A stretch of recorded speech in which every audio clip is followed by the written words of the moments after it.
안녕하세요. 반갑습니다.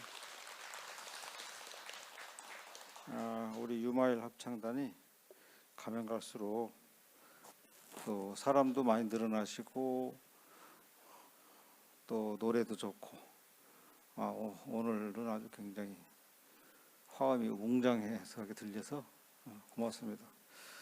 다들 일요일날 이렇게 시간 내기가 쉽지 않아요. 그죠?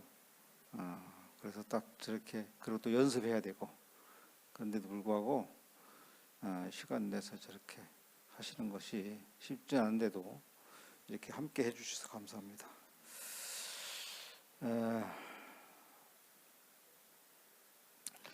우리는 인생을 살아가면서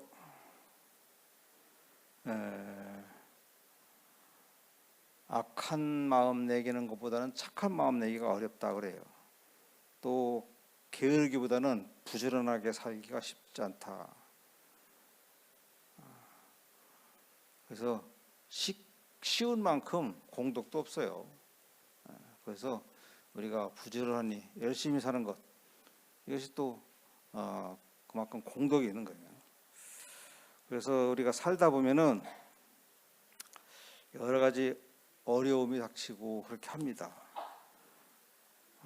그래서 옛말에 쉽게 살려 하니 어렵고 어렵게 살려고 하면은 쉬워진다, 이런 얘기가 있듯이 우리가 이 사바 세계에 살면서 조금 어려워도 잘 참고, 그리고 조금 능동적으로 부지런하게 살아가는 것이 오히려 더 힘들지만은 쉽다라고 하는 겁니다. 그래서 유교경에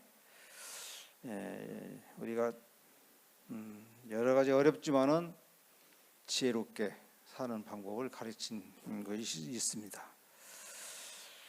호기 학도난 해서 돈이 많고 지혜가 높은 사람이 도를 배우기 어렵다.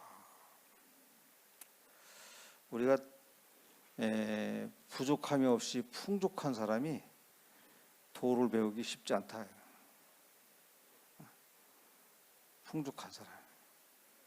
풍족한 사람이 절에 불교를 믿는다 하더라도 깊게 귀의를 해서 신심이 높은 사람이 드물어요. 왜 그러냐면은 돈이 많으면은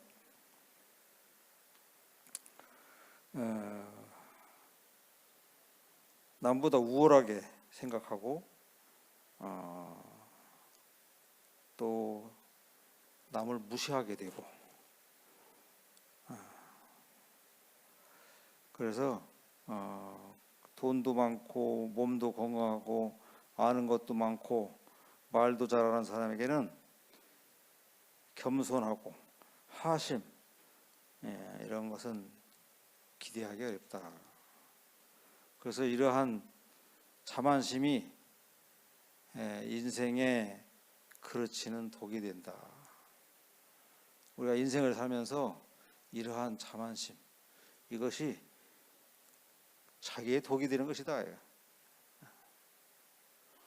돈이 많아서 돈 자랑하면은 그 돈으로 인해서 일을 그르치고 독이 되는 것이다. 그래서 인생은 우리가 영원히 윤택하게 영원히 잘 산다고 볼 수가 없어요. 왜? 죽으면 없어져요. 그죠? 아무리 평생을 잘 산다 하더라도 죽으면은 없어지는 거예요. 내 거 아니에요. 죽으면 다 자식들이 보니까, 돈 많은 자식들은 죽으니까 그거 가지고 싸우는 거예요. 예를 들어서 자식이 이제 5 형제에게 똑같이 나눠줬어. 그러면 큰형이 뭐라고 했어요? 아니, 저 밑에 동생은 내가 한참 내가 형인데 형을 제사도 내가 모시고 내가 나를 더 줘야지, 이렇게 한다고. 근데 예를 들어서 그렇게 차등으로 주잖아요. 그러면 저 밑에 동생은 아이 똑같은 아들인데 왜 차등으로 주냐. 하여튼 여러 가지 핑계를 대서 이 재산에 대해서 조금 불평을 합니다. 그러다 보니까 오히려 효를 못하는 수가 있어요. 그만큼 우리는 아무리 윤택하지만은 그 윤택한 재산이 나와 나 가족을 행복하게 할 수 없다. 언젠가는 다 부질없는 것이다. 그렇기 때문에 돈 많고 지위가 높은 사람이 도를 배우기 어렵다. 내가 돈 많고 지위가 높은 사람이면은 그만큼 베푸는 걸 잘하고 마음을 겸손하게 또 하심하고 이러면서 남은 인생을 살아가는 것, 이것이 지혜로운 삶이다라고 하는 겁니다. 그 다음에 재멸 아만난 해가지고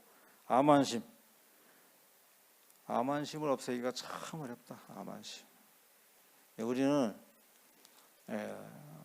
나라고는 생각이 나라고. 금강경에도 아상, 인상, 중생상, 수자상 그러죠. 아상이 가장 병폐예요. 중생의 가장 큰 병폐 바로 상입니다. 아상이에요. 아상으로 비롯해서 인상이 생기고 인상으로 비롯해서 중생상, 수자상의 줄줄이 생기는 거예요. 그렇기 때문에 결론은 아상이에요. 아상이라고는 자만심 또는 이 여러 가지 체하는 것, 잘난 체하는 것 이런 것이 결국 허구다. 허구. 그렇기 때문에 그거에 있어서 겸손해야 된다. 아만과 대치되는 것이 뭐냐면 바로 하심이에요. 하심. 저는 이제 제 상자들한테도 항상 그렇게 합니다. 스님은 일반 제가자보다 더 하심하고 더 자비롭고 더 이해력만 해야 되고, 그리고 또 절에 오래 다니신 분들은 적게 다니신 분보다 더 하심해야 되고 더 이해를 많이 해야 되고 더 자비로워야 된다. 왜? 그만큼 부처님 말씀을 많이 듣고 그만큼 많이 실천해 왔으니까 하심해야 되는 거예요. 하심은 부처님도 하심하고 살아왔어요. 부처님도 평생을. 부처님의 삶이 그러한 삶이에요. 그렇기 때문에 이 세상에 살려고 그러면 그런 아만심, 자만심 이런 것들이 나를 힘들게 하는 것이다. 그렇기 때문에 하심으로 살아가는 것, 나를 높이는 것보다는 나를 낮추는 것, 이것이 바로 깨달음의 길로 가는 것이다. 그래서 겸손하는 것, 이 겸손하지 않고 아만스러우면은 우리가 사회에서도 서로 인간관계가 굉장히 불편하게 됩니다. 그렇기 때문에 아만을 없애는 것, 이것이 바로 어떻게 보면 큰 수행입니다. 우리가 살아가면서도 아만만 없애고 상만 없애도 다른 거 안 해도 돼요. 그 자체가 수행입니다. 그만큼 이 상을 없애는 것, 아만을 없애는 것, 하심하고 살아가는 것, 이것은 굉장히 큰 불자의 수행이다. 그 다음에 피욕 부진난이다. 남에게 굴욕을 당하고도 화를 내지 않기 힘들다. 남에게 굴욕을 당하는데도 내가 그 굴욕에만큼 화가 납니다. 누구나 다 그래요. 굴욕을 당하면서도 화 내지 않기 힘듭니다. 그렇지만 그래도 참아야 돼요. 참지 않으면 이룰 수 없는 거예요. 부처님께서 항상 하시는 말씀, 내가 과거, 현재, 미래를 통틀어서 인간에게 가장 해로운 것을 보니까 화를 내는 것이에요. 인간이 가장 이로운 거 뭐였어요? 화를 참는 거예요. 모욕을 당하고 뭐 어쩌고저쩌고 한 것을 한데도 그 화를 참고 인내를 필요한 거예요. 그래서 화를 참는 것만큼 우리에게 이룬 거 없습니다. 화를 한 번 참으로써 화내는 업장이 사라지는 거예요. 근데 화를 내잖아요. 있는 업장이 그대로 있고 다시 업장을 추가하는 거야. 그러니까 화를 내는 것은 부처님께서도 얘기했듯이 그것만큼 우리에게 인간에게 해를 끼치는 것이 없다 할 정도로 그만큼 큰 피해를 줍니다. 저도 항상 하시는 말씀이 있어요. 제가 항상 합니다. 욕심은 들어오는 복을 막습니다. 욕심으로 꽉 차 있으니까, 내 안에 있는 욕심으로 꽉 차 있으니까 복이 들어오질 않아. 들어올 공간이 없어요. 그렇지만 화는 어떠냐? 내 안에 있는 복까지도 다 끄집어내는 것이 바로 화다. 그만큼 화는 우리에게 가장 큰 피해를 줍니다. 그래서 우리는 이 사회에 살면서도, 가족의 구성원에서도, 이 사회의 구성원에서도 화를 내게 되면 다 불편해요. 누가 절에 와서 화를 내게 되면 불편해. 절도 불편하고. 여러분들 뭐 사회생활하고 인간관계를 살아가면서 누가 한 사람이 화를 내게 되면 주변이 불편해. 그 자리를 떠나고 싶어요. 그러니까 결국은 어떻게 돼요? 화낸 사람만 그거를 고스란히 안게 되는 거예요. 화낸 사람만 안게 되는 거예요. 그렇기 때문에 화를 내지 말고 인욕을 해야 된다. 인욕. 그래서 삶의 질서를 우리가 편안하게 하기 위해서는 화낼 일이 있어도 꾹 참고 관세음보살 몇 번 하면 화 참아져요. 안 그러면 이제 화날 일이 있으면 어디 가서 절을 한 108배를 딱 하면은 108배 딱 하고 나면 화난 것이 다 사라집니다. 그만큼 인욕을 해야 된다. 그래서 그리고 인색 인욕난이 있어요. 인색. 우리는 몸이 색심을 갖게 돼 있어요. 색심의 욕망이 우리 사람이라는 것은 누구나 짐승까지도 다 색심에 대한 욕망을 가지고 있습니다. 이 색심의 욕망이 이것이 활활 타올라서 자기 자신도 태우는 거예요. 그렇기 때문에 이러한 색심의 욕망도 참아야 된다. 그 다음에 불설 시비난. 우리는 보통 나의 허물은 보지 않고 다른 사람의 허물은 잘 보여. 다른 사람의 허물은 너무 잘 보여요. 그리고 또 그 허물을 자꾸 얘기를 하는 거예요.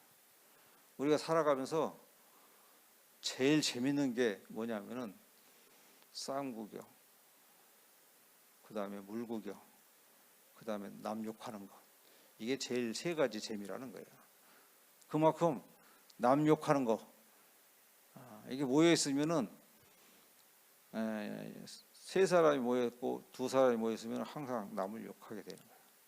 또 그런 사람이 또 있어요. 어떤 사람은 말 중에 남 욕하는 거 빼놓으면은 말이 없는 사람이 있어요. 여러분들 중에서도 아마 혹시 그런 경험이 있을 수도 있을 거예요. 어떤 사람, 그 사람은 이 얘기하는 중에서 남 욕하는 것만 얘기하는 거예요. 그러니까 그것은 내가 한번 욕함으로써, 내가 여기 이 자리에서 한번 욕하잖아요. 여러분 많은 대중이 나한테 욕을 하게 돼요. 그만큼 한 번 욕하면서 그 내가 돌아오는 욕이 수많은 사람이 돌아오게 되는 거예요. 그러니까 욕은 욕하는 것, 남 욕하는 것, 자기 분수에 맞지 않게 남 욕이나 하고 다니고 막 이렇게 하면 안 된다. 또 우리 불자들은 그래도 덜한 편이에요. 우리 불자들은. 그래서 다른 사람의 허물 욕하지 말라. 그 다음에 남의 시비를 보지도 말고 이야기도 하지 말라. 오로지 자기 잘못해야만 스스로 살펴보라. 내가 무슨 잘못을 한 것이 있나. 오늘은 내가 봉원사 절에 와서 스님한테 그런 얘기 들었는데 오늘 내가 잘못한 것이 무엇이 있을까. 이런 것을 스스로 잘한 것은 돌보지 말고 잘못한 것을 싹 돌보세요.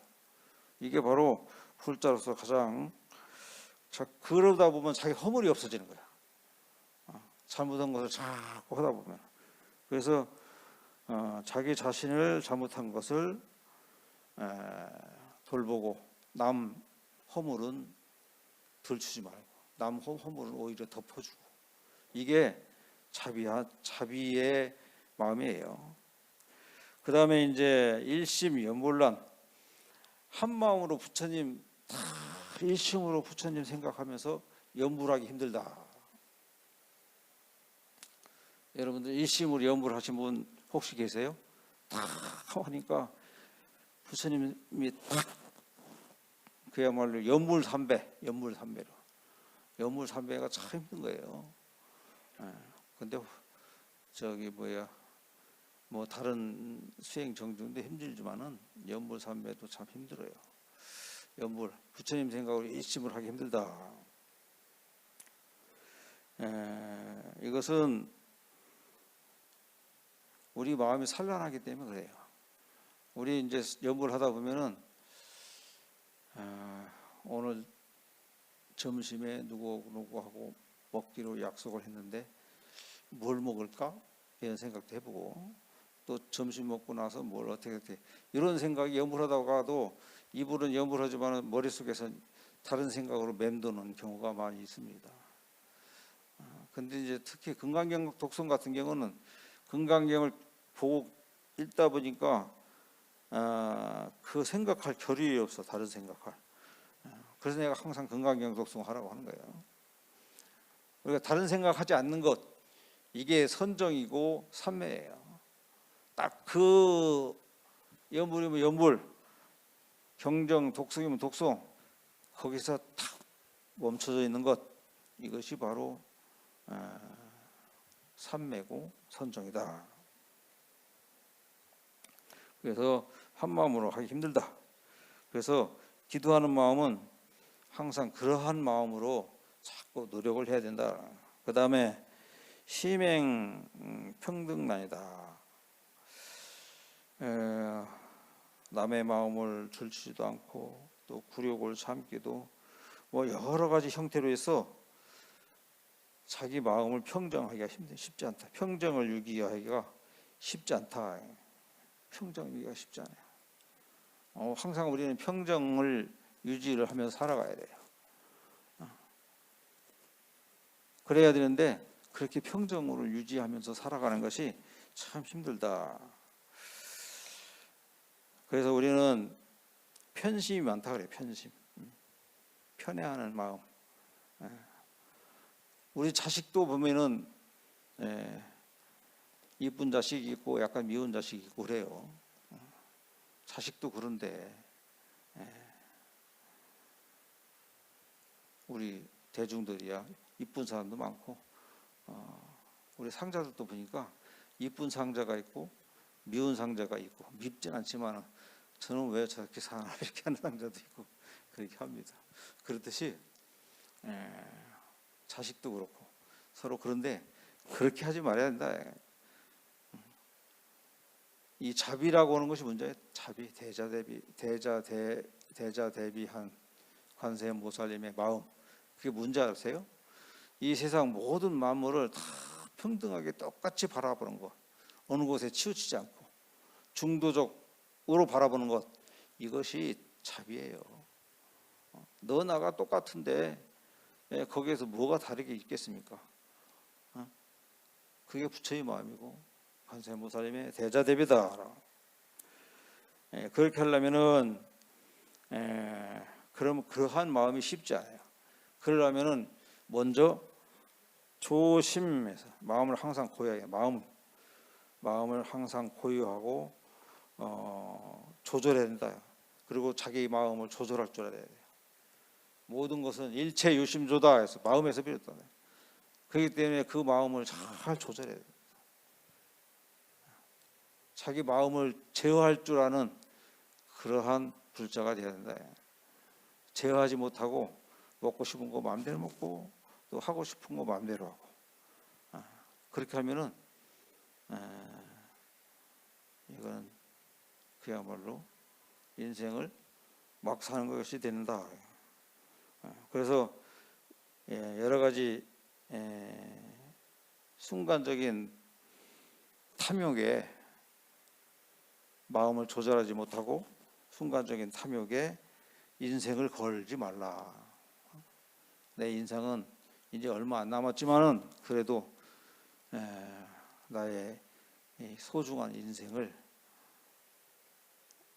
그 기간 동안에 마음을 조절을 잘해서 이렇게 살아가신다. 마음을 조절을 해라. 그 다음에 조식, 호흡을 중요해. 호흡이 굉장히 중요해요. 우리가 살아가면서 호흡이 제일 중요한 거야. 이 세상에서 사람 중에서 우리가 호흡이 제일 중요해요. 왜 호흡이 제일 중요하겠어요? 밥하고 물은 한 몇 시간 안 먹어도 돼요. 며칠 안 먹어도 되고. 그런데 호흡은 1분 참아도 못 참아요. 그죠? 조금만 참아도. 그만큼 호흡이 중요한 거야. 호흡이 끊어지면 죽는 거예요. 그렇기 때문에 우리가 사람 중에서 호흡 끊어지면 바로 죽는 겁니다. 그렇기 때문에 호흡이 중요해요. 그러니까 숨 고르는 게 중요하다. 그래서 사람이 살아가면서 숨을 거치게 몰아쉬지 말고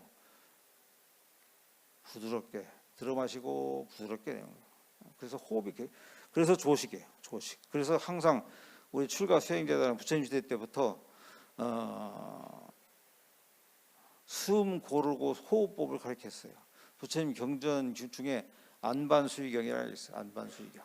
이게 보면은 부처님께서 호흡을 어떻게 하라고 하는 것을 가르치는 내용이 있습니다. 그만큼 이 호흡의 중요성이에요. 호흡의 중요성. 그 다음에 조신, 몸을 잘 다스려야 된다. 우리가 건강을 찾으려면은 몸을 잘 다스려야 한다. 건강해야 건강한 몸이 건강한 정신이 나오는 거예요. 건강한 몸. 그래서 우리가 살아가면서 마음이 건강해야 되고 또 몸이 건강해야 된다. 그러면서 호흡을 고르게 잘 쉬어야 된다. 그렇게 되면은 우리가 불자로서 인생을 굳이 부처님이 안 됐다 하더라도 깨달지 못했다 하더라도 우리가 인생을 잘 살았다라고 하지 않겠나 생각이 되어집니다. 그래서 이러한 삶이 중도적 삶이에요. 중도적 삶. 중도적 삶. 그래서 우리 인생은 살리는 것이 힘들어요. 그래서 사바세계라고 그래요. 사바세계. 사바세계라고 해서 힘든 삶이에요. 참지 않고는 살기 힘들다. 그래서 사바세계. 이러한 사바세계에서 우리가 불자로서 부처님 말씀 잘 기억해서 부처님 말씀에 항상 실천하는 그런 불자가 되고, 게으르기보다는 부처님께서 돌아가시기 열반하시기 직전에 하신 말씀이 바로 직전에 뭐겠어요? 게으르지 말아라. 열심히 정진해라. 그거예요. 열심히 정진해 게으르지 마라. 그래서 열심히 부지런히 일도 부지런히 하고 정진도 부지런히 하고 기도도 부지런히 하고 회사에 가서 일도 열심히 하고 하는 거 모든 일에 열심히 한다는 거, 이것이 지금 살아가는 우리 불자들의 삶이다. 그러다 보면 공덕이 생기고 또 그러다 보면은 점차적으로 해탈의 경지에 도달할 수 있다.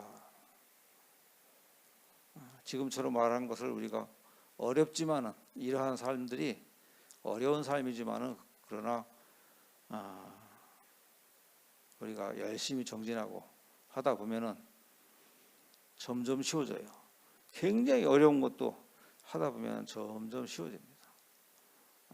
그렇기 때문에 여러분들 이제 날씨도 이제 선선해져서요. 이 선선한 때 정진으로서 땀 흘리는 불자가 되도록 하며 이제 큰 태풍이 온다고 그래요. 그래서 태풍을 대비하고 또 비도 동반한다 그러니까 얼마 전에 비 피해도 많았는데 비도 동반하고 그러니까 비 피해에 대한 태풍과 비 피해에 대한 우리가 단속을 잘 해야 되지 않겠나 생각합니다. 감사합니다.